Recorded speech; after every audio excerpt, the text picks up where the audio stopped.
இந்த வீடியோவில் பார்த்தீங்க அப்படின்னா மேக்ஸில் ஒரு சம் தான் பார்க்க போகிறோம். The elements along the 6th row of the Pascal's triangle is. Pascal முக்கோணத்தின் 6வது வரிசை யாது அப்படின்னு சொல்லி கேட்குறாங்க. ஸோ பாஸ்கல் முக்கோணத்தோட முதல் வரிசை 1 அப்படின்னு சொல்லி இருக்கும்.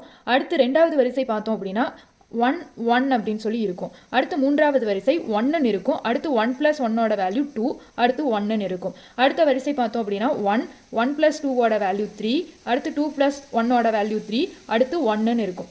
அடுத்த வரிசை பார்த்தீங்க அப்படின்னா 1 1 + 3 வேல்யூ 4, 3 + 3 வேல்யூ 6, 3 + 1 வேல்யூ 4, அடுத்து 1 வரும். அடுத்த வரிசை எடுத்தோம் அப்படின்னா 1 1 + 4 வேல்யூ 5, 4 + 6 வேல்யூ 10, அடுத்து 6 + 4 வேல்யூ 10, 4 + 1 வேல்யூ 5, அடுத்து 1 சொல்லி வரும். ஸோ இந்த மாதிரி தான் பாஸ்கல் முக்கோணத்தோட வரிசைகள் எழுதுவோம். அப்போ இது முதல் வரிசை, இரண்டாவது வரிசை, மூன்றாவது வரிசை, நாலாவது வரிசை, அஞ்சாவது வரிசை, ஆறாவது வரிசை. D option. ஓகே.